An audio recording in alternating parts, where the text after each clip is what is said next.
Hi, this is Doug White at InfoSec World, inside that other world that we're not supposed to talk about, or maybe we can't. I don't know. They told us last night we were getting chased by somebody and they're like dressed as Goofy because we were videoing a fountain or something like that. But we survived. I'm here with Giovanni Vigna, who's the CTO of Lastline Security and a co-founder of that company. To do an interview because he wants to be on Security Weekly like so many other people. Of course. And so we drew a topic at random from the big bin of random topics, and the topic that came up is pornography. I am well prepared. I'm just kidding. We're actually going to talk about security philosophy a little bit. I'm also prepared. Oh, see, he is prepared. So he's ready to go. So, all right, Giovanni, thanks for joining us on Security Weekly. Thank you for having me here. Awesome. Are you having fun at the conference? Yeah, I actually did. Lots of people here. So. Lots of people. I gave a couple of presentations, so it's been very interesting. More than one. Wow. Yeah. Oh. Okay. So one of the questions we have here is, what is the most common trait among organizations that have suffered a security breach? I would say mostly is lack of layered security, something that would actually cover the different facet of a complex break-in. And sometimes people resort to one silver bullet that usually fails miserably, really? or at least sometimes fails, sometimes works. And so I think that having a layered approach that covers with best of breed several aspects of security is important. You think that's due to like lack of investment? I mean, they just can't see. I mean, everybody wants a magic bullet, right? Of course, and they want it to be cheap too. Well, yeah, it has to be great, cheap, and do everything. Absolutely, and I think that it is a lack of investment, and security is difficult to invest in because the return of investment is difficult to quantify until you get breached. Yeah, I mean, I get that all the time. As a consultant, I have boards where people saying, well, why should we pay $1 million or whatever it is, and they want to quantify it. Yes. Want to say, what will it cost us? How much will it be? And we don't really have a lot of insurers right now that are really comprehensive. I mean, Absolutely. That's changing. But without that kind of guidance where they say, well, this is what the policy costs, this is what the protection costs, you figure it out. I agree. I mean, it's very difficult to quantify. Understanding, it's funny, you go to a company, you say, hey, this could be something bad for you. And they're like, well, but I haven't had that yet. Right. And so, like every insurance is difficult to sell. I completely agree. I've run into it many times. How do you think security impacts privacy?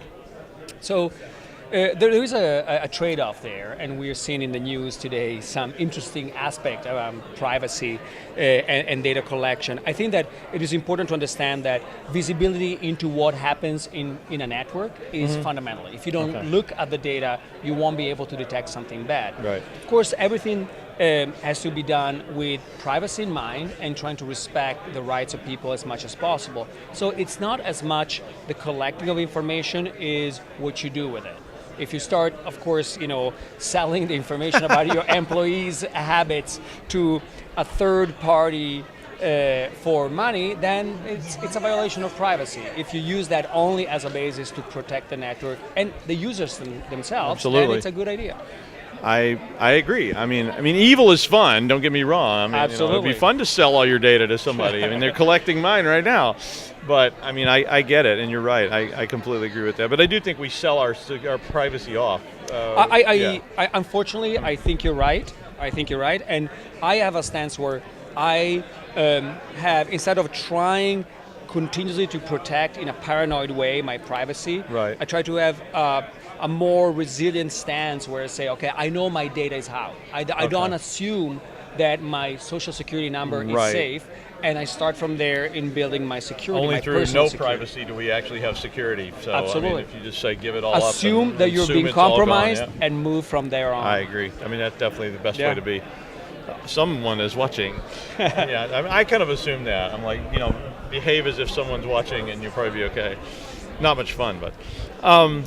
What does the term hacker and hacking mean to you? That's interesting. I think that, I consider myself a hacker, and I know that my students at UCSB, because I'm a professor there, also consider themselves hackers. Yeah. But in a good way. A hacker to me is the original meaning of the word, somebody who really likes technology, wants to tinker with it, break it, and not for evil necessarily, but for building better tools and engineering. Yeah. We all want to do it. I think that every scientist has had, look at something, say, oh, I wonder how it works inside, and you start, and eventually you break it, and you're like, oh, now I know a little more about this thing because I broke it, and so that's what a hacker does. I agree. I mean, just because you make knives doesn't mean you're a crazy stabber. Absolutely. Whatever the verb for that is. And also think about, whoever builds a safe knows how to break into one. Exactly. And because a good safe engineer knows all the techniques to break into a safe. Okay, I like this question. What is the best way to disclose a vulnerability?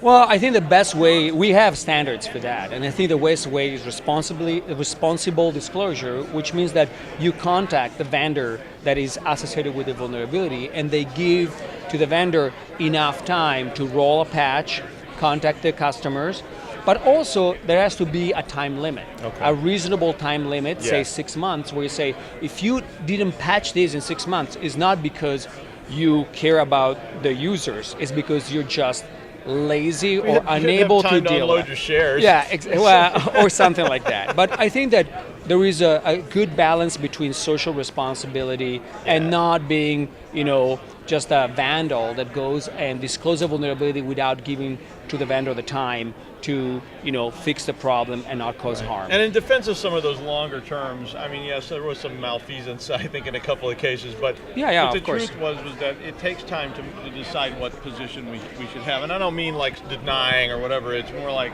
what's the best way to deal with this? And maybe legal's trying to figure out where should we stand? What should we reveal? Is it a bigger risk or is it a threat to other people if we reveal it? So I agree with that. But you have to balance this also with the idea that somebody else, a malicious guy, could find the same vulnerability and exploit it to do something evil. So you want users to be protected, and that's, I hope, that's the reason why somebody discloses a vulnerability. That would be a good reason. That would be a good reason. That. So how do you think people break into this job market? Security is kind of tricky to get involved in. Well, I think that depends on the point of view. I think that people that are involved in security love programming, and they love computer science, and they love to have what I call an oblique way of thinking, where you look at an application and you try to understand what are the assumptions that the application writer had in mind, and then you turn those assumptions upside down. Yeah. That's really a good way to become a pen tester, a security person. Think, did the guy assume that the zip code would be, only 5 to 9 numbers? Right. And then you try to put, 2,000 numbers in there that look like binary code. Yeah, absolutely. I completely agree with that. I mean, that's always been my sort of take on security, was thinking outside the box, thinking around the corner. Yes. What is someone going to do? Because it's very easy for us to see what the intent was. Exactly. If there's a lock on the door, I say, well, the intent was you have a key to open the door, but can I climb over the wall? Can I take the hinges out and just open the door? All those are compromises that maybe the designer wasn't thinking about, and suddenly they become huge security issues because it's easy to do, and there's a trash can right here I could climb up on. Absolutely. And go right over the wall, and then everything gets stolen. So it's better to see those things up front. Do you think security certifications matter? To some degree. I wouldn't use them as a panacea to determine the skills of somebody. But for example, if I'm hiring somebody in my company, knowing that, for example, they've been certified about the use of special tools or how to configure a router is a starting point. Yeah. I think the only way to really understand the skills of a person is through active interaction, through challenges. But certifications are good because that proves that at least there is the chance that they looked at some material. Yeah. But I wouldn't use them as the only way to choose somebody. I mean, I can look at someone's resume, though, and I can say this person has a CCNP certification. I see you got 7 years experience, supporting Cisco, and you didn't get fired. You probably know what you're doing at that level. Yes. I mean, even without talking to you, but then at the same time, I see someone who has no experience and they've got a whole bunch of certs. Maybe they're just good at taking cert tests, because there are people like that. I agree. And even if you think a certification like a computer science degree, there are people that go through that degree in a certain way, and people that really put the work in and become out as very well-trained computer scientists. You're absolutely right. I was telling somebody earlier, like when I interview people, so my company has been hired before by smaller companies that didn't have staff to interview people to hire. And one of the questions I've always asked people my whole life is, what's your favorite networking port? And it's a strange question, and you go, that's the look. See that look? 22. Yeah, okay, so there's a reason Easy. for that. And when somebody gives answers like that, or they have some clever, funny answer, or they say whatever, that tells me something about that person. More than just, they're going, what's a networking port? Okay, that tells me something too. And there are definitely answers that and some people get upset. I had somebody get upset because I asked them that. They said it was an inappropriate question. I was like, I don't think you heard me asking what I thought I was asking you.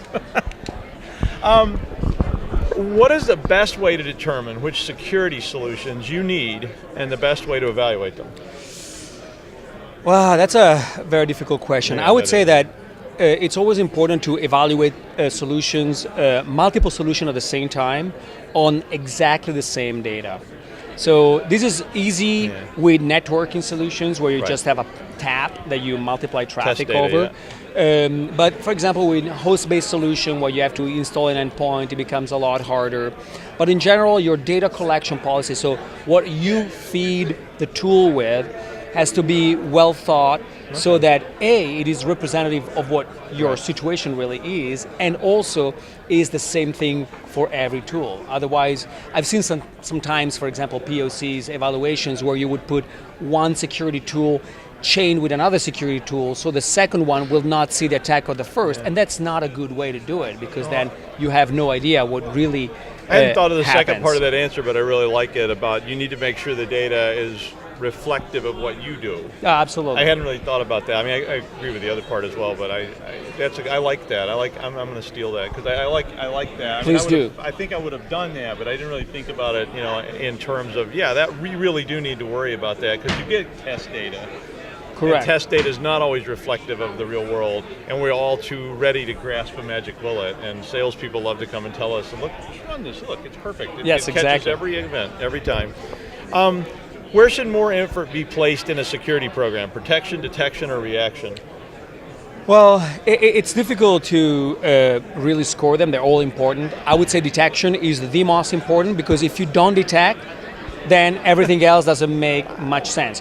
It's true that protection is also very important, because if you can make a problem not a problem anymore, then it's a very powerful statement. Yeah. The problem is that building effective protections, I think it's harder than building effective detection, because finding evidence of something is different than creating a comprehensive technology plan and also user education plan that will actually make you feel protected. I agree. Does compliance hinder or enhance security, and why? So compliance is always considered, the not so fun aspect of security, and with GDPR, we're going that way. I think that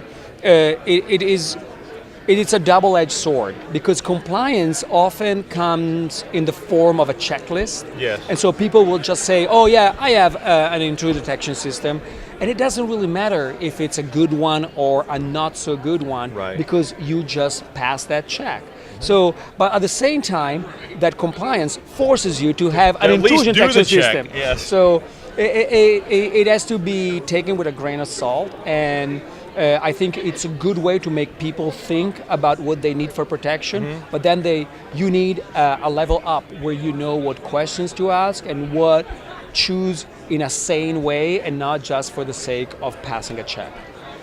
Completely agree. I'm doing a talk soon called The Dangers of Automated Pen Testing, and for example, automated pen testing is something that we see all the time. I was just consulting with somebody recently, and they had all these automated pen tests that nobody had interpreted. They didn't even know what they meant, but they got to check the box. And he was like, but we still had a compromise. Yes. He's like, I thought we were good, and and I'm like, right, okay, sure. Yeah, for example, one problem with automated pen tests are that oftentimes logic problems, so vulnerability that are in the logic of an application, are very difficult to automate, because computers are good at finding buffer overflow, crashing tests, things like that, but finding a problem, like imagine that you cannot apply a coupon twice at the exit at checkout, it's almost impossible to model in a and general that's back way. to what we were talking about thinking around the problem and doing things Exactly. in the way you expected, and the automated tools don't do that. They look for known exploits, and that's it. Absolutely. And that's great. You should be looking for known exploits.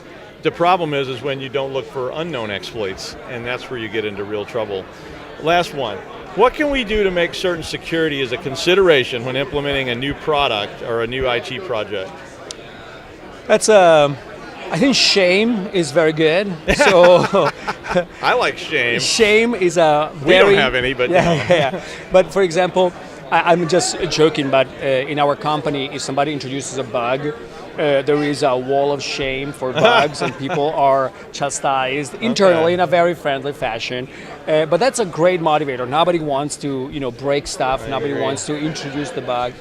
In a more serious way, I think that it's very difficult to design security in, just because not everybody has that forma mentis, that way of thinking about application, that whenever you build a form or you process an input, you think, oh, what are the all ways in which this input can attack me? It's just not something that we teach enough in school. And so I think that the real starting point is education. Every programming class should have a security component. And oftentimes, that does not happen. Okay. Giovanni Vigna, thank you so much for being on Security Weekly with us Thank here. you for having we me. enjoyed talking with you very much. Thank you for watching. Bye. Thank you.